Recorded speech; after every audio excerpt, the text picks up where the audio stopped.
started off by talking about how you felt then. How do you feel now? Now I feel brilliant. I mean, obviously, I'm still a virgin, but I'm working on that, but I feel brilliant. And Motorbag joins us now alongside Charlotte Rose, who has a big part to play in Mo's life. Welcome to both of you. It's lovely to see you again. We should start at the beginning and what led to this in the very first place. And it was when you were 6 years old and you had a horrific accident. And this was, you were pushed in front of a moving car. That's correct. And you were dragged along sort of 600 feet, and you were lucky to come out of it alive. And you were left with these injuries. Just explain that a little bit. Basically, like you say, just dragged along the road.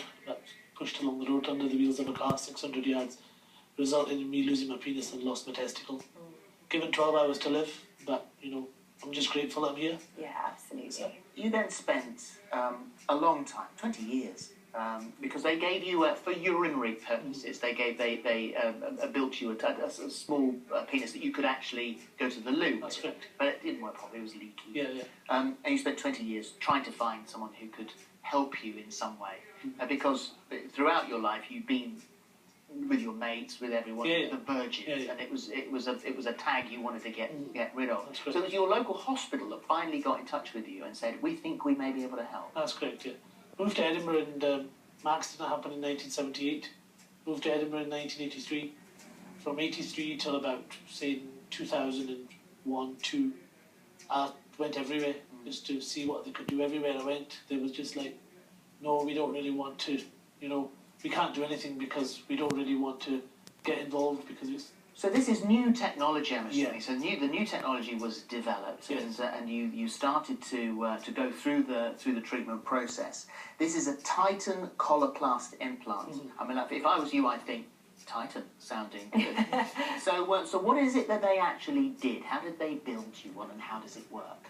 I mean, it's quite a common thing, it's usually for the older generation, people that have got like cancer and stuff, that can't get erections and stuff. But, I'm just, like I said, grateful that I've been given the opportunity. Basically it works, it comes in 3 parts. You've got a reservoir in my stomach, you've got 2 rods that are fitted at the front of my penis, and I've got a pump which is at the bottom of my testicle. In my skull. But they had to build a penis in the first place. Yeah, initially they built that for my arm. Yeah. So basically, the full length of your arm? No, that's just making it a bit too far. Yeah, just a bit of your arm. Yeah. Okay. I mean, it's a question that everyone is going to ask. Could you say, "This is what I want"? No, I just left it to them. Of course, you'd just be grateful that it's happened. So, obviously, you get this done, this new technology, and you want to find out if it works. Yeah. And that's where we sort of left off this conversation last time, 3 years ago. So, explain how you got in touch with Charlotte next year then. When I was on my recovery period, obviously I was like, just Facebook, as you do, social media, and I came across Charlotte, and obviously I just carried on from there, just emailed, and obviously she was intrigued to meet me, and I was intrigued to meet her. Just carried on from there, and we just kind of hit off. Right. So that was basically it, obviously, and, I'm just privileged that I got the chance to meet her, because she's, like, at the end of the day, honoured, that's what it's basically, from my point of view, it's just, not everybody gets that opportunity, I mean, it's a big thing for me, Yeah. Well, what's your job? It was a big thing for me as well. Yeah. Well, that's exactly what he wanted to hear.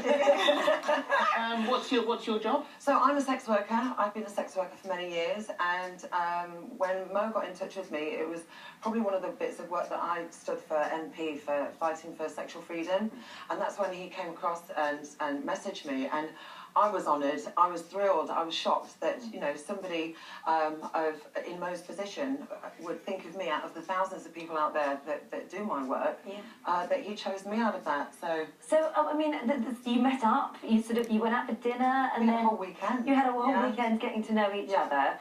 You must have been... Were you nervous?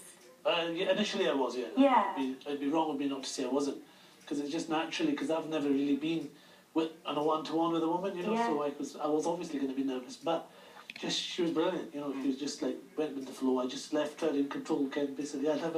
So when you say you left her in control, she just you were literally in control, because I know the first time it didn't work, because I was just like, nervous, like But if it's mechanical, I mean, I would thought that would be the great benefit. I was difficult because it was the first time I used it. Yeah. So, I mean, I was told, obviously, when I went after my surgery to go and practice, inflate, deflate, Yeah. But because it was sore, and, it takes a bit of time, obviously, to get to where it is, because every person gets the pump different place. You have to locate it, find So, it. You know. so the first time it didn't happen, but the next day, and as you say, you had a really lovely weekend together. We had All an sorts of amazing different weekend, and it was amazing that Mo actually showed me how to operate it, and I had to go and operate And it you did myself. But when I first saw it, it was just literally, can you remember? I went, oh, and he went, oh, I went, no, oh. Well, you've described it as a work of art. It's incredible. And you want to really shake the is. surgeon by the hand. Absolutely, yeah. If that person could go around creating such wonderful things that us women love as much as what men do, then happy days for the majority of people that get one. So how was it? Well, Philip, it was great. It was amazing. It was brilliant. We spent a good 2 hours together, intimately, and it was just fantastic. The position wise was we had. I'm getting all embarrassed now. We really thoroughly enjoyed ourselves. And the Very thing much for so. you is that because you don't, there's no sensation. No. Well, listen, I've got tendons and sensation taken from my arm. Yeah. Which yeah. gives me sensation. But no orgasm? No. Well, I do orgasm, but Yeah. like it doesn't obviously go. It doesn't go down. It goes down, and obviously, like when I deflate it. Right, I I see. see.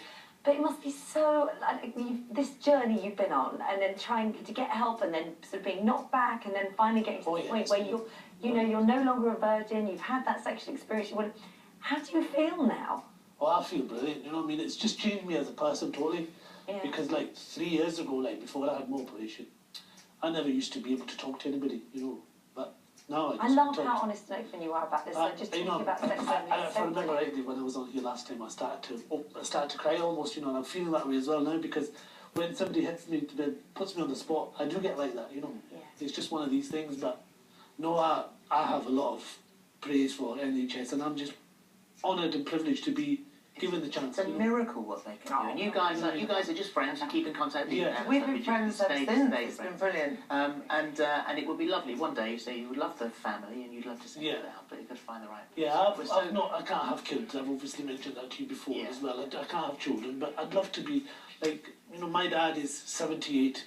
He's getting on. He's not keeping very well. He'd like to see you married. He'd like to see that. Well, come back next time. When and you're talk married. about that, Only yeah? that's the only thing that's bothering Yeah. me. All right. You know. Thank you so very much. much. for coming. Lovely to see you Thank you. both. We'll see you tomorrow. Bye-bye.